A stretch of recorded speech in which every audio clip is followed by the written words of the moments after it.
sustainable waste management, water quality, and today, climate finance. I would like to thank the EPA for their generous sponsorship of this series. To achieve Europe's climate goals, every company, every financial firm, every bank, insurer, and investor will need to change. Countries need to manage the increasing impacts of climate change on their citizens' lives, and they need the funding to do it. The scale and speed of the changes necessary to move towards climate resilience will require public and private finance. We are delighted to have the opportunity today to hear the insights of a renowned expert in the important field of sustainable finance. It is a real pleasure to welcome Josh Delbeke to the IIEA, and I would like to thank him for sparing the time today. Josh is a professor at the European University Institute's School of Transnational Governance, where he serves as the university's European Investment Bank Chair on Climate Change Policy and International Carbon Markets. He is also professor at the Catholic University in Leuven in Belgium. From 2010 to 2018, Professor Delbeke was Director General of the Commission's DG Climate Action. In this role, he was centrally involved in setting the EU's climate and energy targets for 2020 and 2030, and was a key player in developing EU legislation on the emissions trading system. Professor Delbeke was previously the Commission's chief negotiator at the UNFCCC Conference of the Parties, where he was responsible for the EU's implementation of the Kyoto Protocol and pivotal in the negotiation of the Paris Agreement. As an economist, he underlined the role of market-based instruments and of cost-benefit analysis in the field of the environment. The title of today's address is The European Green Deal and Sustainable Finance. Professor Delbeke would speak to us for about 20 minutes or so, and after his presentation, we will go to the Q&A session. You can join the discussion using the Q&A function on Zoom, which you should see on your screen. Feel free to send your questions in throughout the session. You don't need to wait until the end. And a reminder that today's presentation and also the Q&A session are on the record. You should also feel free to join the discussion on Twitter using the handle EPA_IIEA. First now, let me hand over to Laura Burke, Director General of the Environmental Protection Agency, to make some opening remarks. Laura. Thank you very much, Owen. And we in the Environmental Protection Agency are really delighted to be supporting this lecture series, and also delighted that Jos has kindly agreed to talk to us this morning. Really interesting and really topical, particularly as in Ireland this is Climate Finance Week, so the timing couldn't be better. And of course, as Owen said, public and private finance are both necessary for climate action here in Ireland, as well, of course, as around Europe and globally. And we need creative solutions to ensure that public finance catalyses private action. Climate action can also serve as a lever to attract more international finance flows into Ireland. The European Investment Bank has a mandate to increase the share of its financing with regard to both climate and sustainability up to 50% by 2025. And this represents a significant increase, and again, of course, a key opportunity for Ireland. In addition, Irish sovereign bonds are also an instrument that can successfully leverage private finance for public investment. These and other measures like green budgeting are welcome. However, more is needed, and we must phase out supports that are inconsistent with climate neutrality. So we need to do the good things and also phase out where we're supporting inconsistent actions with our climate ambitions. With regard to the emissions trading scheme, and I wanted just to mention this because I know this is something that Jos was so heavily involved in, The Environmental Protection Agency is the competent authority in Ireland for the emissions trading scheme. There are over 100 installations in Ireland covered by the scheme, everything from power generation, cement, large dairy plants, semiconductors, and pharmaceutical plants. And in Ireland, there have been decreases from ETS emissions over the last number of years. This has been strongest in the power generation sector, mainly because of increased availability of renewables and the phasing out of coal and peat. And in fact, that's what makes it so concerning with the discussions we've been having over the last number of weeks around security of supply and potentially bringing coal back into the equation in Ireland, which would have significant impact or potentially significant impact for greenhouse gas emissions. In addition, with regard to the emissions trading scheme, the cement industry have decreased emissions year on year, just under 6% in 2020 and 2% in 2019. And while these decreases are modest, we would hope that rising price of carbon will incentivize further investment in low carbon technologies. And the area will grow for Ireland, for the EPA and for the EU.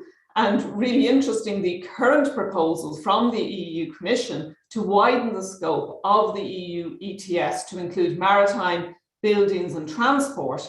And of course, this may bring new opportunities as well as challenges, both nationally and also at a European level.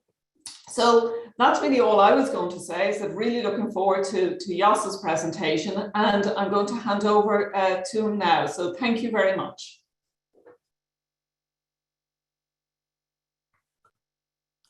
Thank you very much, Laura and Owen, for the very kind introduction. And indeed, I'm going to speak also a little bit about Europe's ETS carbon market in my introduction.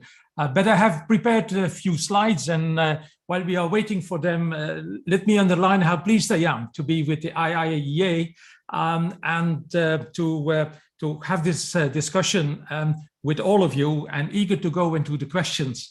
Now, on the next slide, what I would like to do this morning with you, next slide, please, is to go, of course, a little bit in, climate change, the IPCC report, but I'm going to pass over fairly quickly, and to move to the Green Deal and the sustainable finance, or at least a few elements of sustainable finance that I would like to highlight. Now, to start on the next slide, we all know that climate change is a manifestation that we are experiencing over not only decades and centuries, but millennia, because we talk about the fundamental cycle of things on which we are today. It is in the Holocene. And if we only look and put ourselves on a scale of 25,000 years ago, with the mark 0 is the Roman times, you see how much the red line brings us out of range of what is normally happening in the climate system. So that's why people are talking about the Anthropocene instead of, and say that we may be moving out of the Holocene, which is newly uncovered territory. So the IPCC has been doing great work on that. We have been seeing it over the summer, the forest fires, the flooding, not only in Europe, quite heavily, and Europe was quite openly and clearly hit, but also throughout the world. And one region that is bothering me a lot is the Arctic, because their climate change is twice as fast as what we experience in our zones. And we see there a lot happening. In terms of permafrost and methane emissions, in terms of new navigation routes, and also in terms of the new military presence, because that zone becomes very important. But moving on to the next slide, where are these emissions coming from? Well, it is very surprising, actually, and it was not as clearly foreseen that as of the 1990s, with the industrialization of what we are calling the emerging economies, we have been entering into a new phase, and a new phase that brings us up to a level where we have not yet peaked the global emissions. We would have hoped that the corona pandemic, would help us in peaking those emissions. But, it doesn't look like we are going to have seen already a major peaking of those emissions. And it is since the 1990s where the new part of the world is rapidly industrializing. So that's why when we look on the next slides for COP26, that the Paris Agreement commitments are not good enough. And we have to take a next step. And I think the EU was right in 2019 to make the first step towards climate neutrality by 2050 and a 55 reduction at least by 2030, which was followed by major important players in the world, not least China. It is President Xi Jinping at the United Nations gathering who declared himself and China to be ready for carbon neutrality by 2060. And of course, the United States followed as well with the election of President Biden, which brings us that the three big players on carbon and climate policy in the world have made strong commitments now, followed by more than 60 countries, covering more than half of the global emissions. So COP26, as from that perspective, doesn't look too bad. Now, on the next slide, what is then Europe's climate vision on all this? Well, it's clear that today's climate change is caused by the industrialization of the West. But tomorrow's climate change will be depending on how the industrialization of the emerging economies is going to go.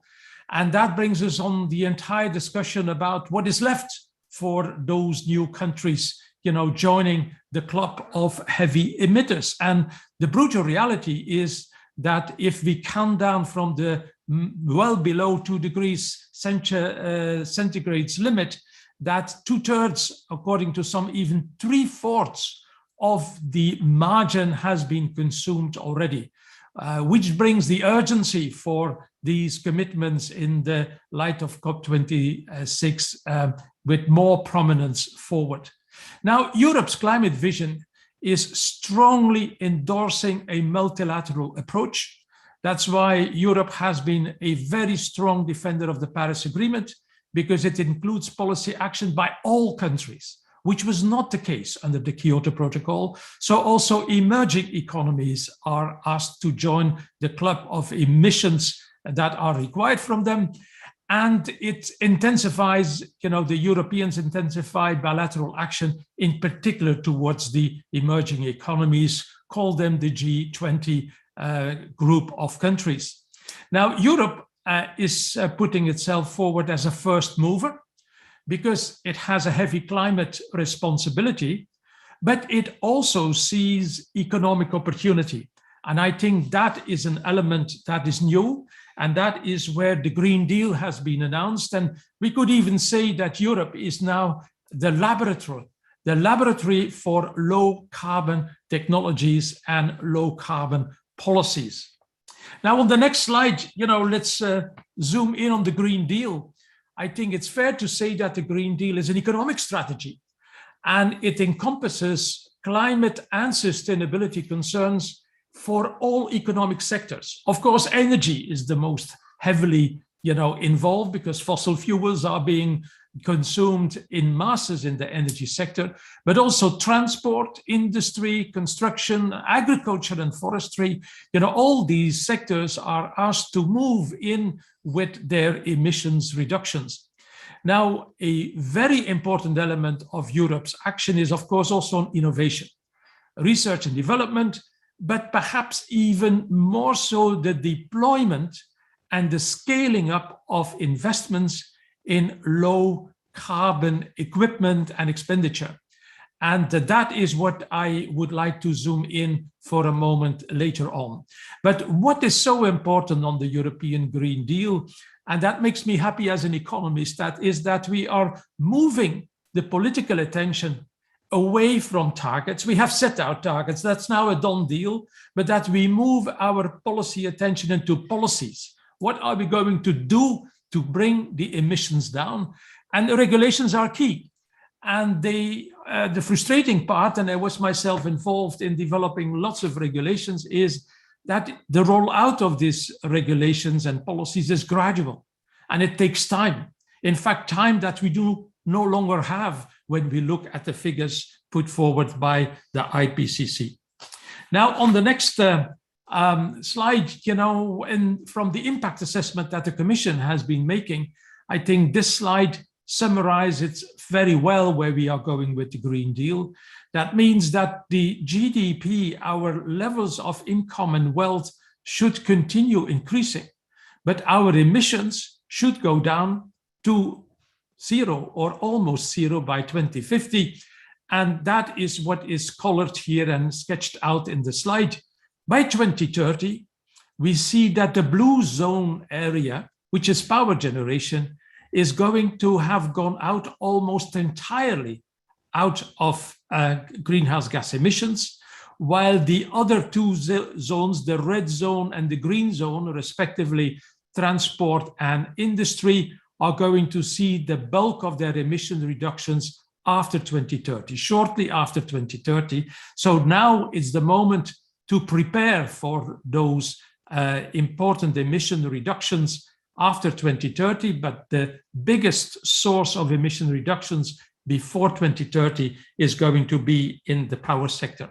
And the secret about the decoupling of economic growth from emissions is technology. And that is why we have to put in a lot of effort to bring forward low carbon technologies. On the next slide, I summarized a little bit what was put on the table by the Commission just before the summer holiday, a dozen of policy proposals, which could be classified in three sorts of policies: the market-based ones, the ones relying on mandatory standards and benchmarks, and the ones looking towards the governance in particular by member states. I will concentrate in my talk more on the market-based ones, the carbon market, the ETS, but also the disclosure of climate and sustainable information by private companies that is becoming mandatory. I will leave aside the mandatory standards and benchmarks. They are important. On car emissions, we see a phase out of the internal combustion engine by 2035. We see that the technology is almost mature with the electric vehicle in particular. On renewables, we have a quite ambitious target, but if we believe the market, we are going to beat even the 40% that is mandatory there for 2030. There are biofuel blending obligations for aviation.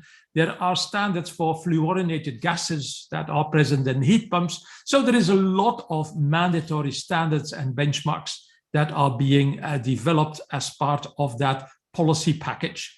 And the governance tools is in particular the national energy and climate plans, because somewhat half of the emissions are coming from transport, buildings, and agriculture, and these are managed by the member states. And so having a proactive planning by the member states is very important.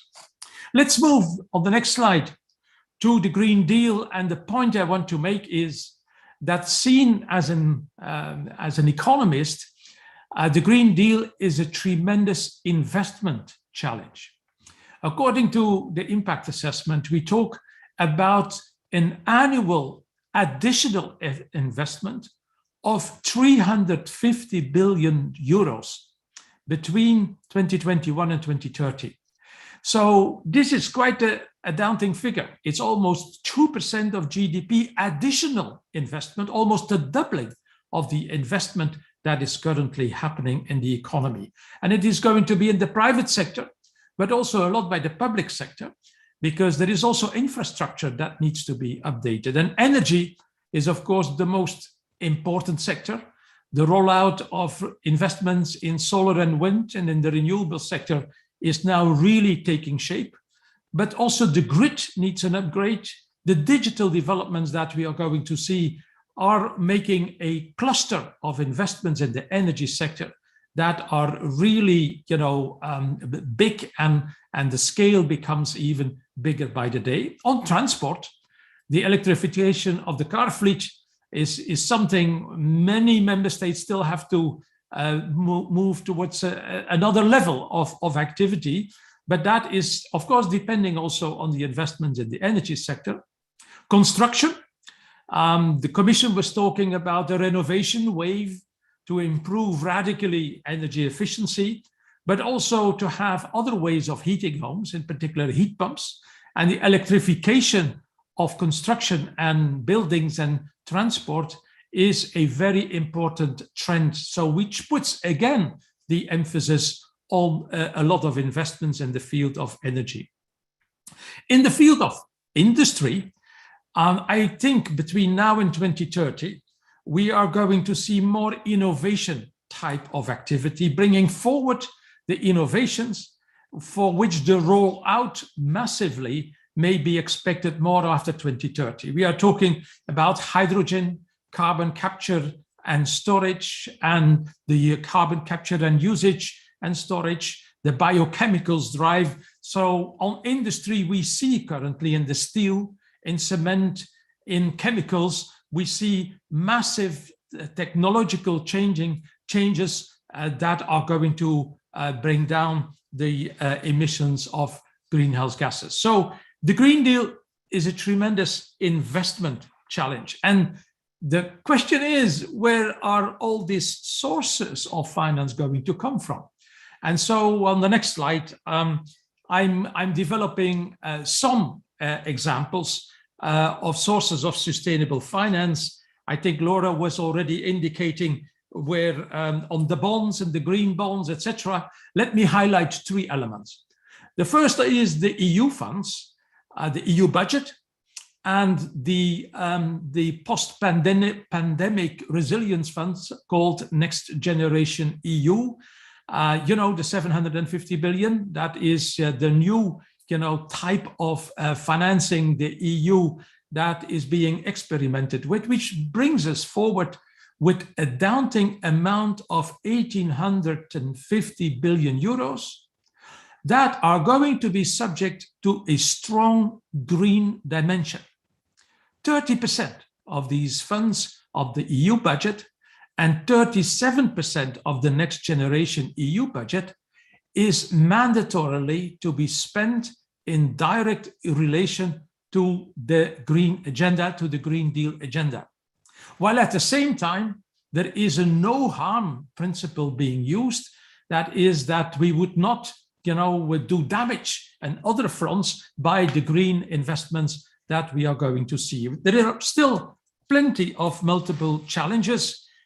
We just had a debate on the common agricultural policy that is not yet bringing us entirely in line with the Green Deal objectives, but that is going to be one of the key examples where we are going to see lots of more discussions in the future.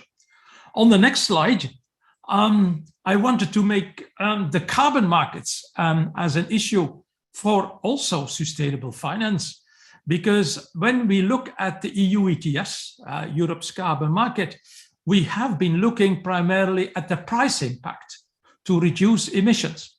And as you can see, the prices have gone up spectacularly over the last couple of years.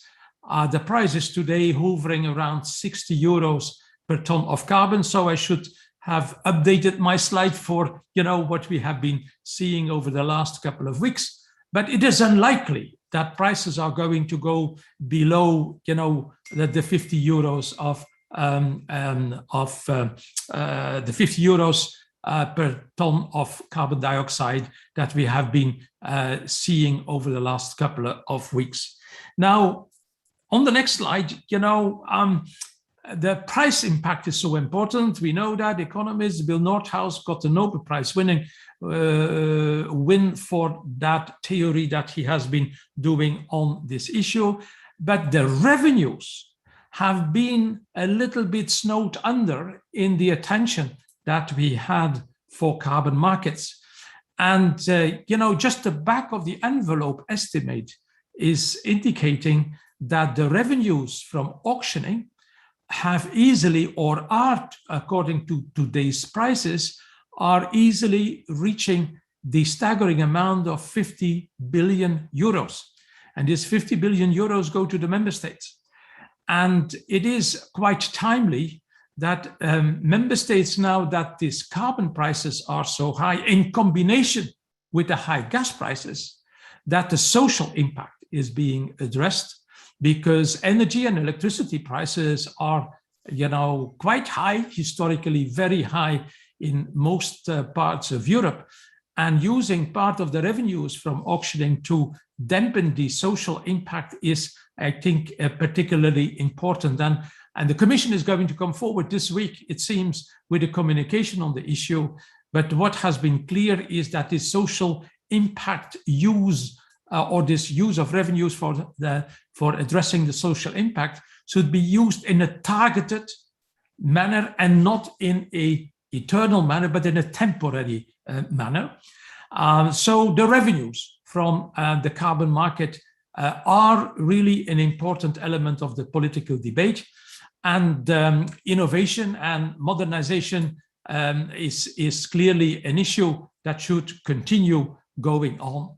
Now, dwelling a moment on the EU ETS, and I think that Laura was indicating that, we go for a larger scope to include road transport and heating fuels in an adjacent ETS system. And this separate system would converge over time with the main ETS system. The main ETS system is being extended also to the maritime sector. But a very important new element is that for the first time, the EU is proposing a correction at the border, a carbon border adjustment mechanism that should also raise revenue that could be used for the elements that I just was indicating, either social or innovation or internationally for support worldwide for those going under quite dramatic changes, for example, in the trade they are making with the EU. I wanted to make on the next slide a question mark on the voluntary carbon markets, because since Mark Carney has been chairing his task force on scaling up voluntary carbon markets, the question is there to what extent this voluntary carbon markets will be able to drive finance to low carbon, to encourage low carbon investments. And these voluntary carbon markets come from the demand for offsets, in particular to the multiple net zero announcements we are currently having from companies, local authorities, foundations, a lot of demand coming from this net zero announcements, because first companies should reduce their emissions as much as possible, but the remaining part is going to be subject of a demand for offsets. And then comes the question, where is the supply of these offsets going to come from? And that is where the private sector is very active, so it seems, but it is active without any public regulation. And so the question that is still hovering around is, will the voluntary carbon market be able to scale up itself through the creation of trust and confidence that this voluntary carbon market is requiring? Because if that creation of trust and confidence would not happen, then it's difficult to see how important funds will be channeled through the voluntary carbon markets. Finally, third, the next slide, I would like to put some attention on the greening of the private finance. And there, a number of new initiatives have been taken by the Commission. The Taxonomy regulation for sustainable activities is intended to put some light on what is green. I'm going to come into that in a minute. But once the definition of what is green is made, then this definition is going to be used in two important vehicles: the Corporate Social Reporting Directive, that would be applicable to all major companies, industrial companies, with the mandatory obligation to create reliable and comparable sustainability information towards investors, but also other stakeholders. And that is part of a proposal by the Commission. It's being negotiated in Council and Parliament, but it is hoping to put a fresh approach to the ESG reporting, the environment, social and governance reporting that is today being implemented, but in a little bit of a creative manner, let's put it that way. And the third element that is already mandatory is the Sustainable Finance Disclosure Regulation that is applicable for all financial companies. So let's zoom in on the next slide on the taxonomy. The taxonomy is covering 6 environmental objectives: climate mitigation, climate change adaptation, sustainable use and protection of water and marine resources, the transition to a circular economy, pollution prevention and control, and biodiversity. And the goal is, on these 6 environmental objectives, to increase sustainable investment in those 6 areas, but to limit as much as possible the greenwashing that we are currently seeing. Lots of activities currently are called green, but are they really green? And that is what the taxonomy wants to do. It is not creating a mandatory obligation for companies to go into green activities, but it creates an obligation when companies are saying that they are going to go green, that they have to follow the classification that is developed under the taxonomy. And the European Commission is developing, implementing legislation as we go forward. And the heat is in the debate in particular on whether natural gas and nuclear power generation is subject to the taxonomy. Is nuclear and natural gas use a green activity, yes or no? You may have followed the press. There are heated debates on this. So the taxonomy is there. It covers 6 environmental objectives, and the implementation is being rolled out step by step. But so far, gas and nuclear is not yet covered by the EU taxonomy, and the jury is out whether that is going to be the case. On the next slide, I zoom in on the Sustainable Finance Disclosure Regulation, which is a very important one. And it is also the Irish Commissioner, by the way, Mrs. McGuinness, who is responsible for the implementation of this Sustainable Finance Disclosure Regulation that is already applicable. And the goal is to create much more transparency on the ESG, in particular, and the Sustainable Finance Disclosure is applicable for financial companies and investors, banks, and it is to have much more information about the adverse impacts on sustainability that their actions may have. So it is improving transparency. And all financial market participants are covered for the products they develop on the EU market. So also foreign financial market participants who are active on the EU market are subject to this Sustainable Finance Disclosure Regulation. And as of next year, there is going to be a list of indicators that are applicable to indicate the principal adverse impact of the activities that are being undertaken. So this SFDR is a very new kid on the block. And I was wondering whether my comments that I just make on the voluntary carbon market, whether the voluntary carbon market also should not be brought under the SFDR, because after all, the voluntary carbon market can be seen as trading financial products, and the players there can be interpreted as being financial market participants.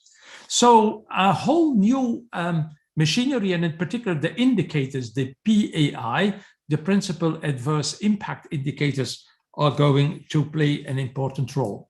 So let me underline that this is already applicable, this legislation.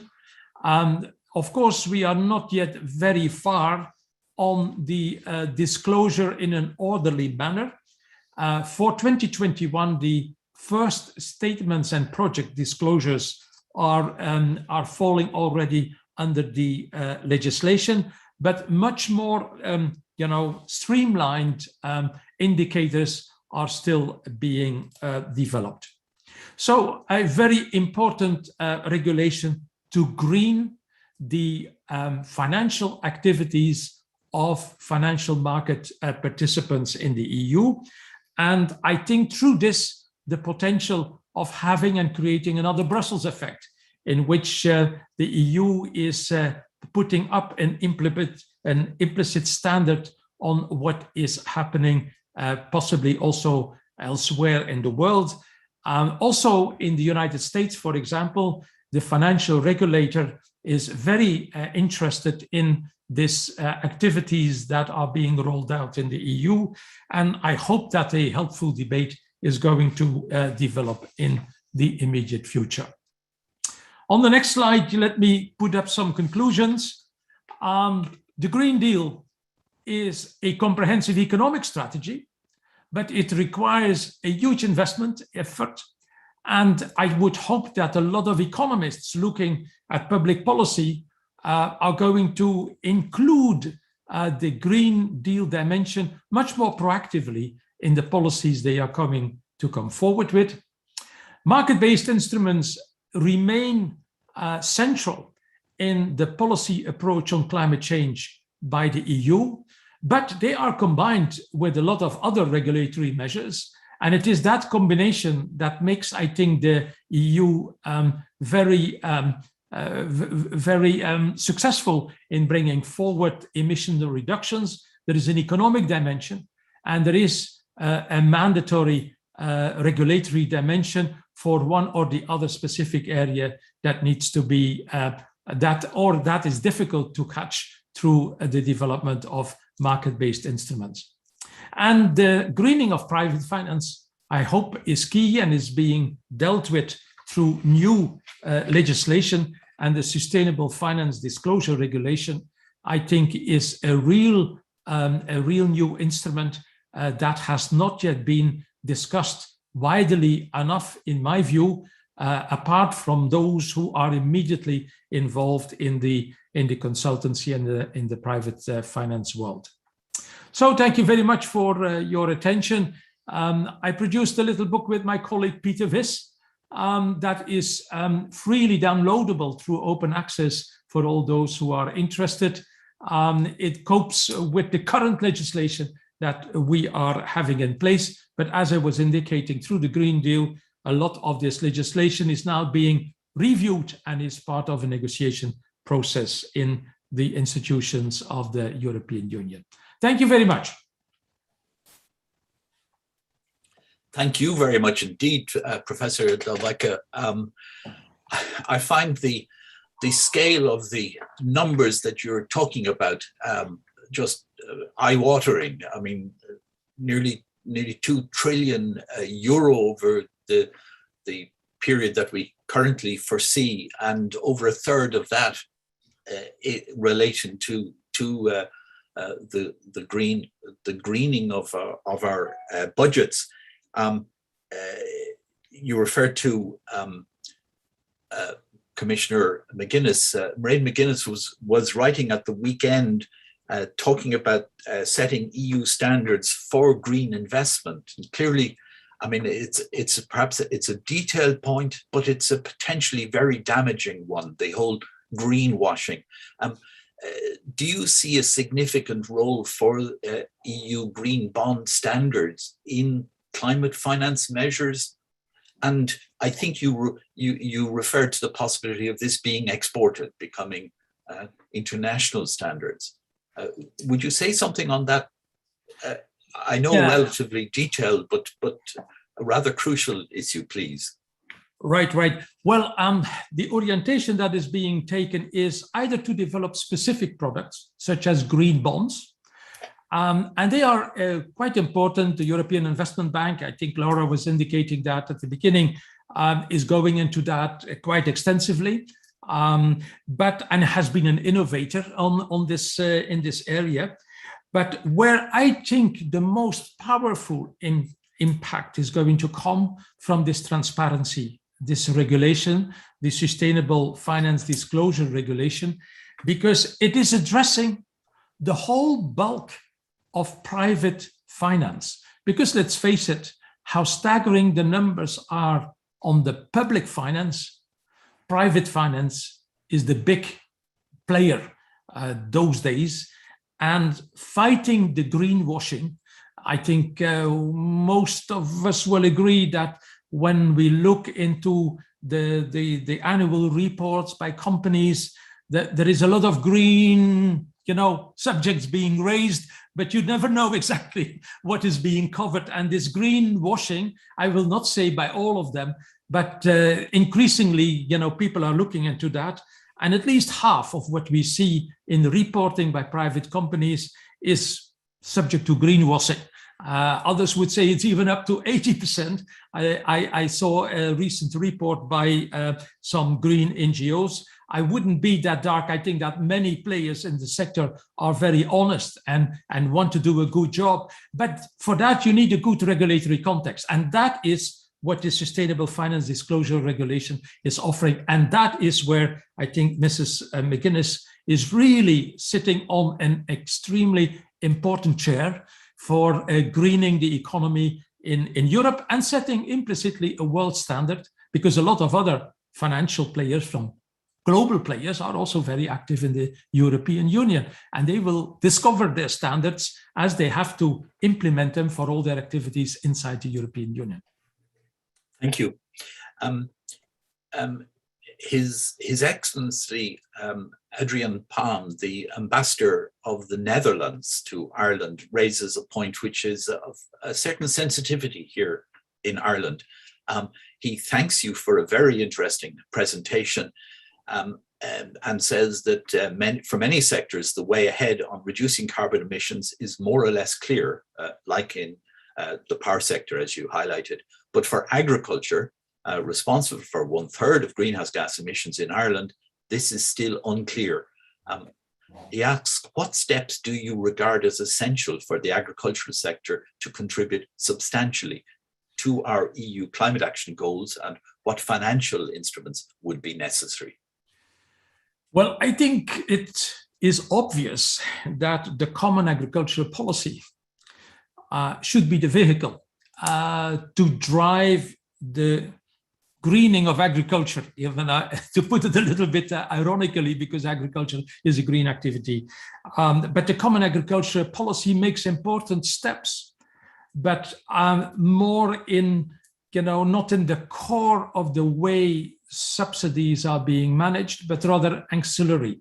In the margin, there are a lot of activities, sustainable activities are being financed, but they are not in the core of the pricing of agricultural products like it should be. And that has been a heated debate in the institutions. The European Parliament, as you know, had the very lively discussions on the issue, and there are two elements to be addressed. First is how to reduce the direct emissions from agriculture. It's, a lot of emissions come from the activities there, but even more important is the potential in agriculture to absorb carbon from the atmosphere. So the way agricultural practices are going, could and should be reviewed to improve the absorption of carbon and to store it in the ground, instead of traditional activities where a lot of emissions are being, through the way plowing is being done, are coming into the air. Of course, animals are very important in this, and the way cattle is being fed. There are, new studies now coming forward where you can come forward with better feed for these animals, and this feed can control the methane emissions that they are emitting. It's hard work, I think, that is still in front of agriculture, because it is not as, I don't dare to use the word simple, as the power sector, where you can switch from coal to gas, from gas to renewables. That is where and how we are reducing the emissions in the power sector. But on agriculture, we are at the beginning of a long process. Production, emissions, carbon absorption, but also the way and the habits that people take food to themselves.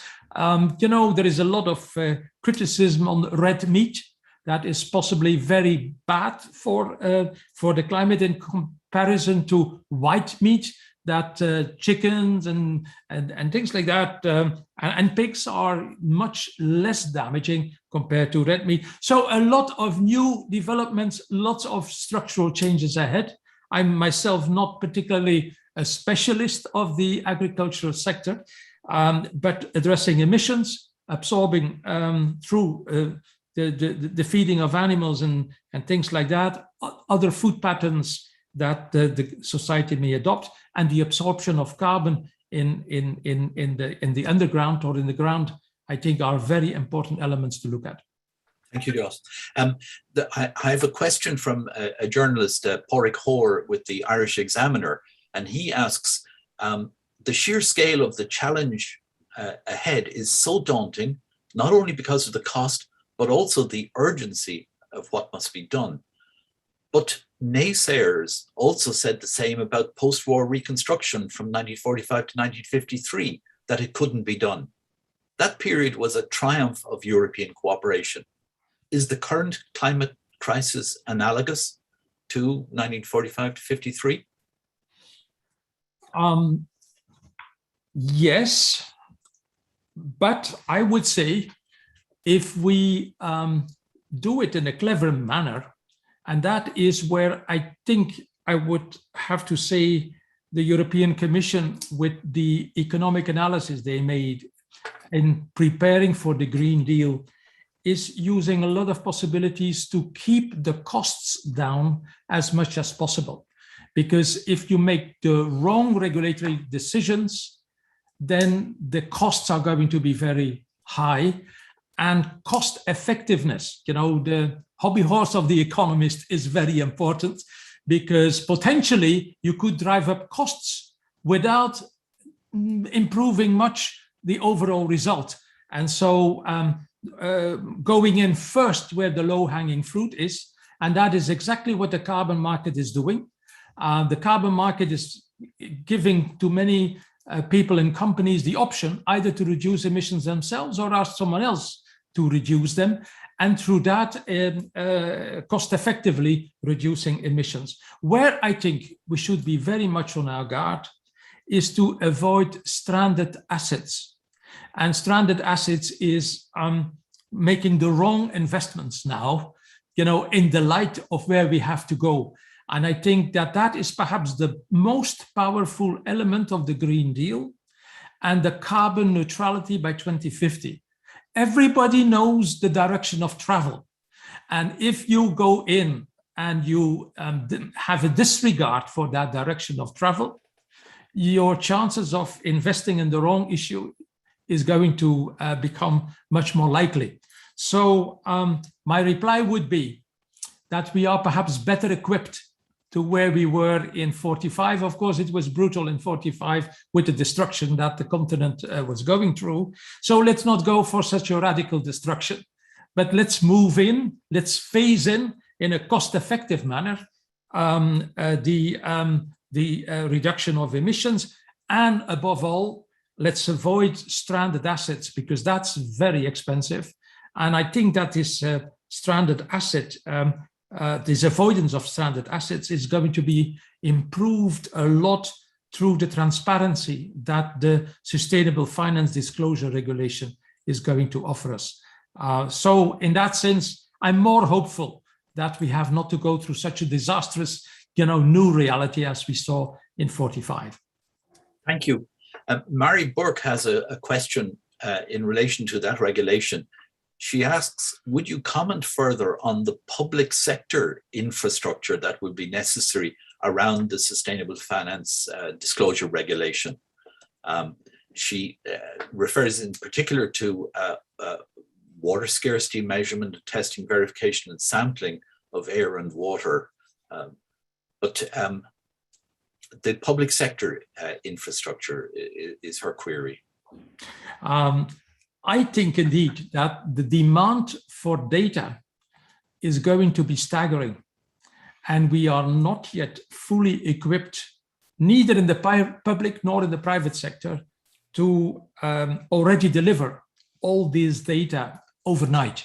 So that's why I think the Commission made the right decision to make the Sustainable Finance Disclosure Regulation mandatory, but to phase in gradually the data need over time, and not too much time, but still allowing that still a lot needs to be done, because not all data related to economic activities are in great detail yet available.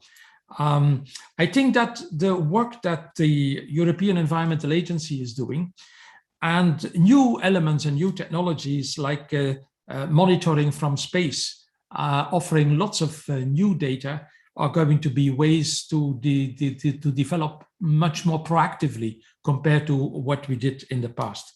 And I see that these developments become available, in particular as regards space or monitoring from space through satellites and things like that, wherein when it comes to forestry, to agriculture, these are very, very important. Thank you.